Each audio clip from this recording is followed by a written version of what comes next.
宫宴上，我穿着景王送的娥皇襦裙，竟和舒贵妃撞色了，正惶恐着，眼前突然出现一排排弹幕，男主对女主就是情根深重，特意送了一套娥皇襦裙给女配今天穿，就是为了让女主吃醋。谁让他当初抛弃自己后宫为妃，笑死了！女配还满脸感动，以为男主爱她，才娶她当景王妃呢。其实她就是女主的替身，加上背靠将军府，才让她有资格被男主看上。不过她很快笑不出来了，因为男主已经盯上了她，等下会让她下去更衣，趁机找人毁了她的清白。到时候男主只会感觉女主终于吃醋了，丝毫不嫌弃女配以尸身还娶她，又能得到将军府的全力支持，让她登基为帝，届时再继承贵妃生下孩，一举多得。我猛然看向座上的舒贵妃，她正死死盯着我，眼神迸发出极恨的光芒，心中惊骇，立即站起来看向景王，渲然欲泣。谢脸哥哥，既然你心中还放不下那个女人，为何要求娶我，还让我跟她穿一样颜色的衣裳？我要退婚！弹幕傻了，什么情况？女配怎么知道她竟然要退婚，还把这件事挑明了？我这话一说出口，席间的气氛立刻降到冰点，全场死寂，在场的达官显贵及亲属纷纷盯着我看，聪明的已经在找跟我撞色的人。顷刻间，舒贵妃身上投射来了无数道探究的视线，尤其帝后二人的眼光也随着大伙的动作望向了她，她眼底那股子怨毒瞬间变为了不知所措的惊愕。毕竟她完全没料到我会公开发难，那张脸甚至来不及切换表情，谢莲猛地扭头看我，脸上除了藏不住的惊慌，还有满眼的不可思议，几乎是咬着后槽牙对我发起了那恶狠狠的逼问。江林月，你在这儿胡说什么？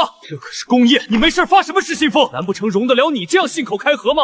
他心里虚了，我这么说等于揭穿他早有意中人，且那人就在大殿中，而此时坐在殿内身穿鹅黄色的人只有舒贵妃。我冷漠地斜视着他。今日进宫起，我就听到宫女们在私下议论，说我死期将至，不但与贵人撞了颜色，那贵人更是景王的青梅竹马，两人早已定终身，他容不得景王的未婚妻和他穿的一样。纯属一派胡言，哪来的宫婢敢在这儿乱嚼舌根子？你把他们的名字全说出来，我这便求父皇去拔掉他们的舌头。舒贵妃忍不住想出声辩解，却在谢脸的眼色示意下又闭紧了嘴。瞧见两人的反应，我愈发确信弹幕里说的那些都是真的。此时皇上转过头望向我，那语气显得格外的威严凌厉。你便是骠骑大将军家中的那位掌上明珠，你可知这么说话会对景王的名声产生多大打击？我赶紧跪倒在地行了大礼。皇上，这些传闻的确太过荒诞，起初臣女也是没能在意，直到臣女察觉自己真的与人撞色了，心中不免有些惊慌。臣女立过誓，此生要嫁之人必须满眼是我，而非心里藏着旁人。若是如此情景还要上门求娶，那只能说明他看中的是将军，并无真心。臣女斗胆，恳请圣上废除这桩赐婚。大殿之内再次鸦雀无声，原本那些窃窃私语瞬间就烟消云散。我感觉脊背一阵阵发凉，后背早已被冷汗浸透，身体不停站立，弹幕却在此刻又开始疯狂刷屏。我靠，女配居然想解除赐婚，没了将军府的力量，那咱们男主该怎么夺嫡？怎么跟女主在一起？他是不是真的看出了破绽？那些宫女做事这么不小心吗？还是皇后设的局？难道是皇后发现了真相？我知道啊，剧本已经彻底脱离掌控，接下来会发生什么都没人知道。现如今女主别说吃味了，想保住命都有些悬，感觉皇上都已经开始怀疑女主了。谁让你们男女主这对痴男怨女，吃不到的总是最诱人，总喜欢玩这种吃醋的情调。今天若非男主非让女配穿鹅黄色襦裙，他俩也不至于掉进这说不清的坑里，只能说是报应。谢脸神色慌忙地跑出座位，跪在殿中。父皇，儿臣不清楚江小姐为何非要这般污蔑我，但这没关系，想必是因为儿臣只是父皇刚从乡下接回的王爷，根基浅薄，又不懂职权谋划，所以他瞧不起儿臣，才用这种手段构陷我。座上的舒贵妃听完显而易见的松了口气，朝他投去鼓励的视线。毕竟他这般机敏，这一招不仅护住了他的清白，更把自己藏得极深，还顺势卖惨，打消了皇帝的疑心。我心里猛然一颤，谢莲果真卑鄙阴狠，这番话直接把我推到了爱慕权势的舆论风口。假如找不出他们有私情的真凭实据，到头来恐怕要把我自个搭进去。父母双亲虽不理解我为何突然发难，可见我被谢脸孤身围攻，也急忙跪在我身旁。圣上，我女儿绝非那种势利之辈，不然最开始也不会欢天喜地接旨，甚至在府里亲手缝制嫁衣。是啊，皇上，必然是他当真察觉了什么，才冒着龙嫣嫣大怒的风险，在席间把这件事摊开来讲的。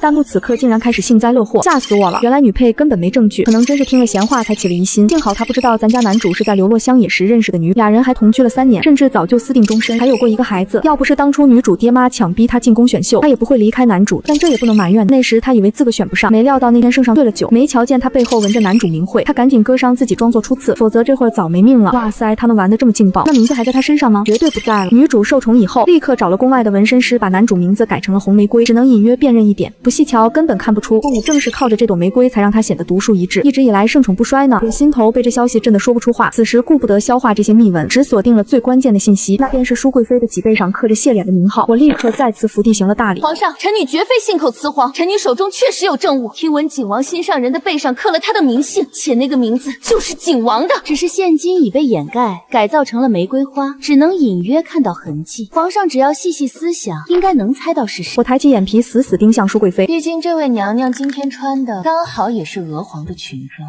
舒贵妃终于按捺不住了，她豁然站起身来，目光锐利地扫向我。江凌月，你这般死盯着本宫，究竟想干什么？难道仅仅因为本宫也选了鹅黄色的衣服，你就能拽出我来构陷吗？你欺负靖王没根没派，难道不是在欺负本宫这个没有好娘家傍身的贵妃，所以可以随意栽赃本宫？皇上却在此刻冷冰冰地哼道：“朕记得爱妃你后背的确是有朵红花。”皇后娘娘掩着嘴角，显得万分诧异。舒贵妃你，难不成当真是景王心尖上的那位女子？话毕，又转过头望向了皇上。陛下，此事关系国体尊严，不仅牵扯舒贵妃的名誉清白，若处理不当，还会连累了景王的婚配。谢脸依旧跪在殿中央，这会儿却出奇的不再替自己争辩了。舒贵妃也不再谩骂于我，嘴角反而流露出了一抹阴冷的笑。不过真遗憾，其实今日席间不止我一个人穿黄色，也不止我背后有花，因为那位齐贵人，她身上也有。她那件鹅黄色的鸦裙被外面的披风给遮住。皇后娘娘这话仿佛已经给本宫定了死罪似的。况且江凌月方才不说跟贵人撞了色，并非说是贵妃。众人的目光立刻转向了正满脸迷茫的齐贵人。果然，她的披风下露出了那一抹鹅黄。齐贵人整个人都傻了，下意识裹紧了披风，看着帝王茫然的摇头。皇上，真的不是我，臣妾根本就不认识景王。可是皇上的双眼却陡然微眯，那语调比户外的积雪还要寒冷。既然如此，你躲什么？把那件披风给朕解开。朕记得你后腰也确实有朵花，跟内侍下去验一验。齐贵人的脸色瞬息之间变得惨白如纸，这一刻连我都被这变故整懵了。我竟然没瞧见齐贵人也穿了这种颜色的衣服，底下的大臣家眷也开始小声议论起。回事？难不成齐贵人才是跟景王暗通金曲的人？看着不太像啊。齐贵人本是舒贵妃的侍女出身，景王眼光没这么差吧？是舒贵妃的人，那该不会是被推出来背黑锅的替死鬼吧？哪有这么凑巧？衣服色号一样，背上竟然也纹了花，谁清楚呢？待会儿等他被检查了后背，自然就有定论。弹幕里的内容也让人非常感到意外，谁能告诉我是怎么回事？明明该是女主纹了花啊，怎么又冒出个贵人也有？该不会是女主提前找好的炮灰人选吧？女主这么神，还能未卜先知今天会出这档子事，早早就布好了局，这有什么好奇怪？女主心机深沉不是很正常，不然怎么稳坐女主位？她本就是女主身边的婢女，能获恩宠都是咱们女主大度让给她的。也许当初这步棋就落下，假如证实这个齐贵人身上纹了男主名号，那咱们女主的嫌疑不就洗干净？盯着谢脸渐渐恢复镇定的神情，我心里猛地一沉，他们这对男女竟然还留有保命的后招。坐席上的齐贵人已然解开了披风，果然显出了鹅黄色的襦裙，一时间殿内的气氛寂静的落叶可闻。皇上眼眸微眯，整张脸布满了冰霜。皇后抿着嘴唇，看的却是舒贵妃，眼神里满是意想不到。兴许她也打算借此良机将舒贵妃拽入深渊，没曾想却被对方破了局。来人，带齐贵人去偏殿查验她背后的刺青。齐贵人惊恐万分地看着高座上的舒贵妃，止不住抽噎着向其呼救。娘娘，救救奴婢！我真的没有，我确实不认识景王，更没跟他有染啊！舒贵妃却连正眼都不瞧他。齐贵人并非本宫心狠，你虽是从我宫里走出去，算是我的人，但天子犯法与民同罪，本宫不能因为你是旧人就袒护这种丑事，对吧？去吧，别怕，万一有什么变故，你的家人们我会代为照看。齐贵人的泪珠瞬间止住了，满脸不可思议地看着舒贵妃，只能由内侍将她拽走。大殿内的人们又开始在私底下指指点点，谢莲反倒安安稳稳地坐回原位，摆出一副问心无愧的模样。舒贵妃更是做事想往皇上怀里靠，却被帝王不动声色地挡开。舒贵妃愣在了原处，但她明白，只要齐贵人罪名未定，她的嫌疑就没除干净。皇后瞧着她那副模样，嘴角不经意间勾起一抹讥笑。爹娘看准机会挪到我身边，一脸忧心忡忡地盯着我瞧。月儿，这到底演的是哪一出啊？明明来赴宴，怎么闹成这样？是啊，我跟你爹急得不行。不过按现在的局面看，无论真相如何，你应该没事。我抬起眸子望向二老。爹娘，此事无论结果如何，我都一定要退婚，可以吗？他们面面相觑了一下，双双都愣住了。你可是我们的心头肉，你说想退婚，我们当爹妈的肯定支持。没错，既然你觉得这人有问题，那婚事咱们退定了。我猛地抱住了他们，滚烫的泪水顺着脸颊滑落。谢谢爹娘，你们真好。同时也庆幸自个能瞧见那些弹幕，不然这会儿的我恐怕早被舒贵妃设计毁了清誉。经过我这么大闹一场，起码我的清白和婚事算是保全了。过了1刻钟后，几名宫娥终于回到了殿内进行复命。拜见皇上，经过宫女的查证，齐贵人的背后的确有花，且掩着一个名字，名字叫谢慈。我本来稍微放下的心，瞬间又被提到了嗓子眼。所有人都战战兢兢地偷瞄皇上，生怕帝王的雷霆之怒烧到自个身上。毕竟这种绿云压顶的事，没几个爷们能忍，更别说是当朝天子。果不其然，皇上的脸色已变得铁青，紧咬着牙关，死死盯着谢脸被盯着浑身发毛，终究还是扛不住这股威压，跪了下去。父皇，那个谢慈根本不是儿臣，我真没跟宫里的妃嫔有过私通，我哪怕没受过什么良好教育。舒贵妃也合时宜地站起身，跪在地上。皇上，求您看在齐贵人曾服侍臣妾的份上，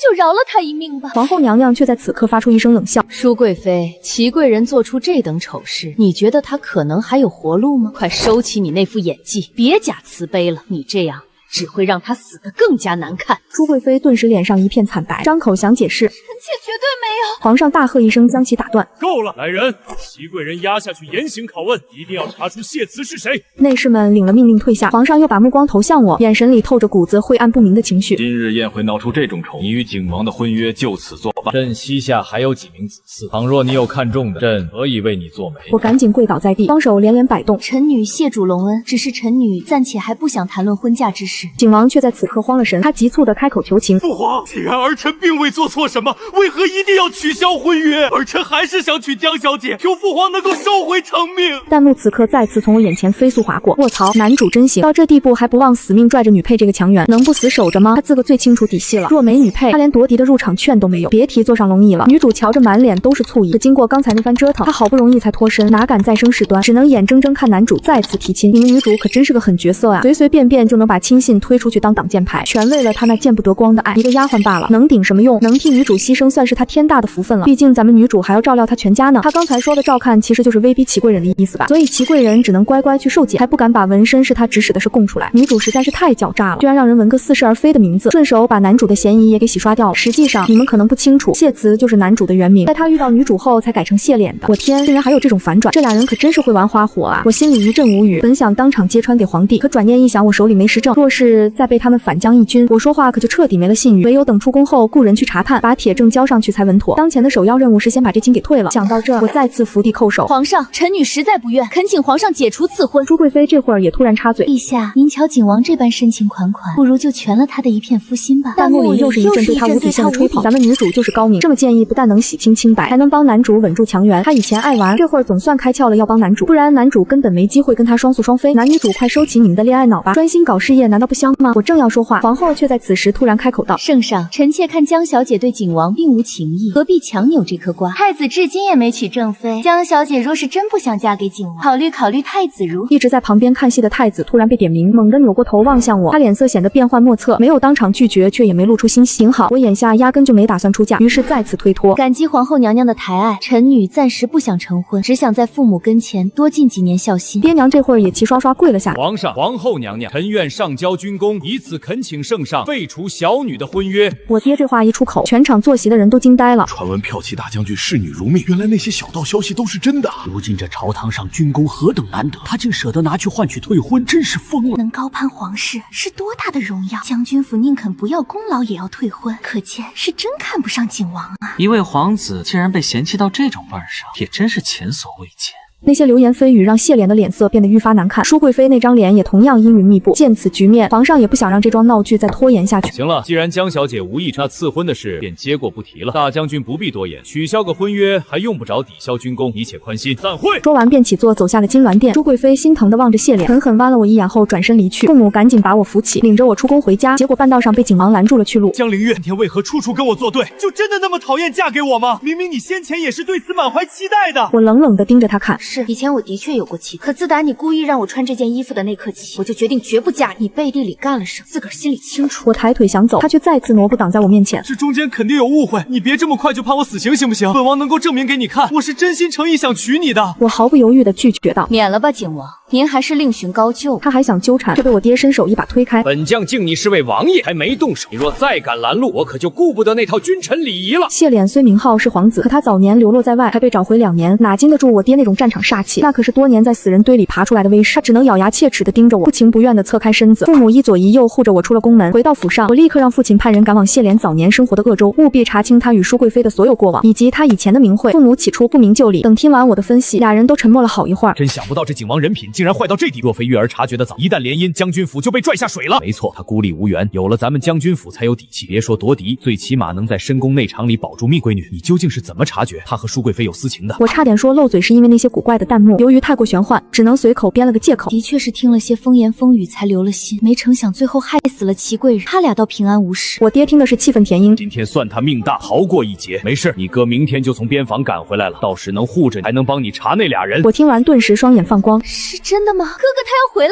了。我娘一脸慈爱的笑道，本来是想赶回来喝喜酒，现在改成回来给你报仇雪恨了。他向来最疼你，知道你被人这么算计，不急疯了才怪。我娘说的一点不假。哥哥听完我的遭遇，当场抄起佩剑就要冲去景王府拼命，还是我死死拖着他，他才强行压下了胸中的杀意。妹子，他谢剑虽是隆重，但敢这么暗算你跟咱们将军，要么心术不正，要么于无雷之。你宽心，鄂州那边我会让苏月亲自跑一趟，绝对能抓到他的把柄。我冲他点了点头，多谢阿哥。可我也没想到，咱们派的人还没回来，朱贵妃那边就忍不住出手了，她差人给我递了请柬，邀我进宫去赏什么菊花，这么浅显的套路，我当然不会上当，反手就给拒了。弹幕里瞬间全是一片愤慨，这女配居然不入坑，害得咱们女主在这精心布置了大半天，只要她踏进宫门，就绝对能设计让她嫁给男主，真是太可惜了。无妨，不过是开胃小菜，重头戏还在后面。女配和将军府迟早是男主的，我不禁感到一阵出离的愤怒。你们这俩狗男女到底是跟我有多大仇？为什么非得把我绑死在他们那条船上，还不是用感情骗我？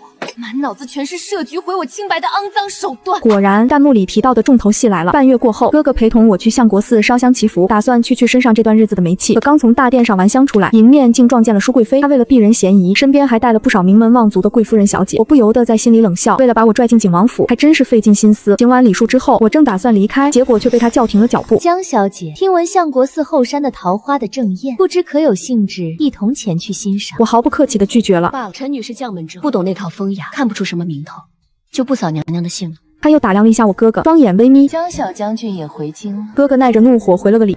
面对我哥这种爱答不理的态度，舒贵妃脸上迅速浮现一抹恼火，但很快就被他给压了下去，甚至还强挤出几分笑意，领着那些贵妇人小姐们走开了。到了夜里，我的房门忽然被人从外面撞开，全身发烫、双目赤红的谢脸竟然出现在我屋里，而且他进屋后的第一件事就是把我的贴身侍女给拍晕了。我顿时大惊失色，毕竟我也没想到他们的手段居然大胆到了这种地步。弹幕此刻又开始疯狂滚动，我去男主够硬，居然真敢服下春药，只要跟女配生米煮成熟饭，事后推给药效就行。没错，只要声称被人暗算了控制不住，但心里又爱慕女配，自然顺理成章能娶到手了。尤其女主还带了这么多世家夫人，有这么多人现场作证，女配这回肯定跑不掉。男主总算离大功告成又近了一步，望着眼前眼神游离的谢脸，我心底反而异常冷静。虽然这一步棋确实冒险，但如果真的做成了，确实能让我百口莫辩。只可惜他们漏算了一个关键点，我今天并非孤身一人来的，我哥哥就在隔壁守着。掌心里攥紧了藏在枕下的匕首，对着墙壁用刀柄有节奏地敲了3下。就在谢脸有些迟疑，正打算朝我扑过来的当口，哥哥一脚踹开了大门，谢脸还没缓过神，就被凌空一脚踹飞，重重摔在地上，满脸痛苦。我赶忙把桌上早就倒好的温水一股脑全灌进了他嘴里。既然他这么钟情这一套，那我就成全他，让他喝个够。我这碗里可是加了双倍剂量的春药，担保石头老牛都拉不住他。哥哥立马拎起谢脸，像一阵狂风般冲出屋去，直奔舒贵妃的卧房，把人扔进去后迅速锁死，动作简直一气呵成，快得让人连残影都看不见。没多会儿功夫，屋里就传出舒贵妃惊怒交加的声音：“谢脸，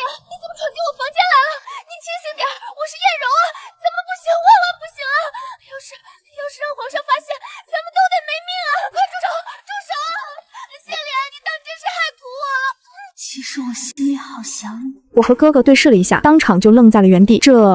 紧接着哥哥一秒也不敢耽搁，立马去挨个敲响了那些世家夫人的房门。等他们睡眼惺忪的出来后，全被舒贵妃屋里传出的动静吸引，慢慢都围了上去。弹幕里的人直接傻掉了，怎么会这样？关键是外头围了这么大一帮人，这回天下皆知了，这回是真的要完了。别说是谋权登基了，估计连项上人头都保不住了。弹幕说的一点没错，哥哥已连夜派人下山，把这消息递给了几位皇子，已有手快的皇子进宫告御状了。厢房内的喘息声持续了一整夜，外头的人没一个敢进去，只能脸红脖子粗地听着。待到皇上匆匆赶来，众人这才战战兢兢跪了一地，大气都不敢出。毕竟瞅着皇上那张黑得像锅底的脸，谁敢吭声可能就得掉脑袋。我和哥哥也闭口不言，只是静悄悄地跪伏在人群里。皇上一开口说话，周边的温度仿佛瞬间下降了10来度。把门给朕踹开！随行的禁卫军立刻冲上前去，势大力沉的一脚把房门都给踹飞了。不着寸缕的谢脸和舒贵妃就这么光溜溜地展露在众人面前。等神智彻底回归他们脑瓜子的时候，已经什么都晚了，因为皇上已经下达了旨意，这2个不知羞耻的孽障拉下去，舒贵妃即刻赐死。景王匪调王爵禁闭在府，雷震圣旨不得跨出半步。众人吓得若蝉，连一丝杂音都不敢发出来。屋里的谢脸和舒贵妃总算清醒了几分，顾不得大家鄙夷的眼神，连滚带爬到皇上面前求饶：“父皇，冤枉啊！是江离月2兄弟给儿臣下了药，才把我推到这房间的，真不是我的本意。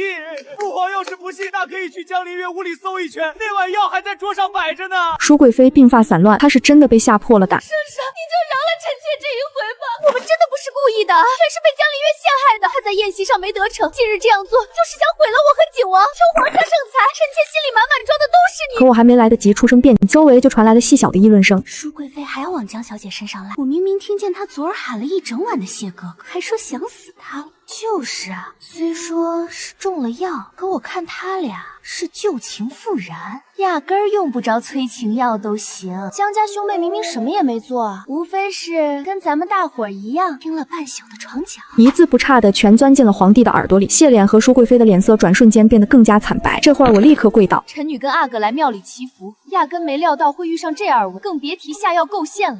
臣女支持搜查房间，来洗清自己的不白之冤，只求陛下能一视同仁，把所有的厢房全搜一遍。我的房间早就被哥哥收拾干净了，可景王的房间那就不一定了，因为他自认能手拿把钻搞定我，连喝剩下的药碗都还留在那桌子上。皇上环顾了一圈，身后的禁军立刻四散开来，朝各个屋里冲去。没多会儿，就从谢脸原本住的客房搜出个瓷碗，压根不用太医，碗沿上的药粉还挂着呢。皇上的脸色气得愈发铁青，自个儿蠢还要学人诬陷旁人呢，真是不知死活！这真是追悔莫及，把你认领回来。早知你这般败类，就该烂在民间。来人，压下去！禁军上前就把俩人反剪了双手，并死死捂住嘴巴，强行拖走。听到他们那绝望的呜咽声，皇上合上双目，满脸都是嫌恶之情。待他再次睁开眼的时候，眼神里已然恢复了那副帝王该有的冷静。今日之事不得在外面泄露半句，若是让朕知道谁敢走漏风声，严惩不贷。众人只得赶紧低头齐声应道。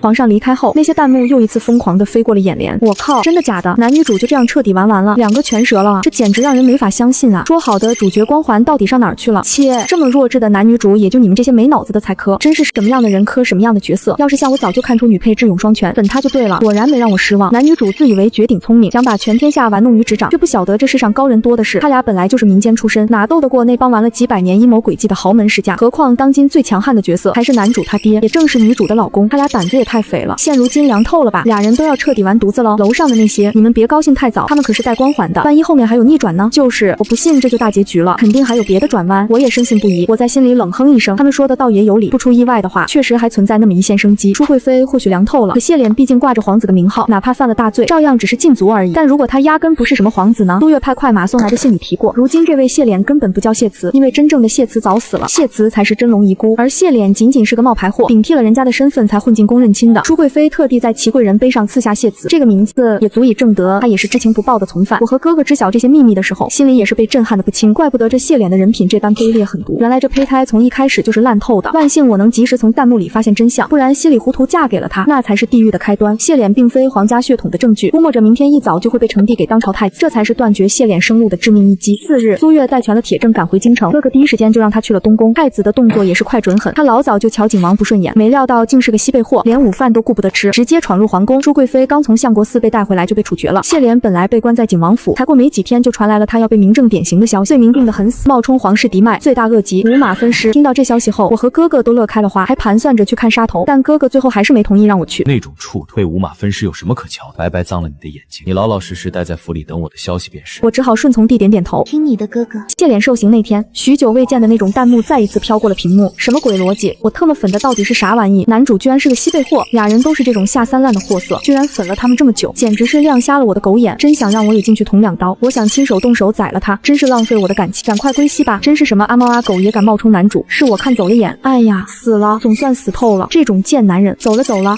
撤了。哥哥说的确实在理，真要现场去看了，那才是真的脏了双眼。瞧瞧这些弹幕发的感慨，就全当我是在场看过了吧。谢脸这一死，心里最痛快的莫过于那几位竞争的皇子了，稀里糊涂就平白少了个对手，心里能不乐吗？恐怕都想买点炮仗庆祝一番了。太子也是念着我们送了这么一份大礼，好几次请咱们去东宫摆酒宴答谢，结果全都被我老爹给婉言谢绝了。主要是怕进了东宫就被皇帝当成是投靠了谁，加之将军府的兵权太招摇，不得不小心行事。皇后也曾找借口邀我进宫试探，想给我和太子牵红线，也全被我找理由给推掉了。帝王之家最是无情，我不想再一次卷进这种权力漩涡里，稍有差池就会丢了性命，倒不如跟哥哥一道回北方的边关去，在那儿我可以自由自在做回自个儿，想出嫁或是独善其身，我父兄阿娘全没意见，毕竟他们说了，哪怕养我一辈子也无妨。这次的大难不死，让我愈发珍惜眼前这大好的平静日子。不出几日，我便随哥哥动身离开京城，开拔前往边塞。我把满腔的雄心壮志都泼洒在边关疆场，再也不去纠结那些儿女私情，如此日子甚好。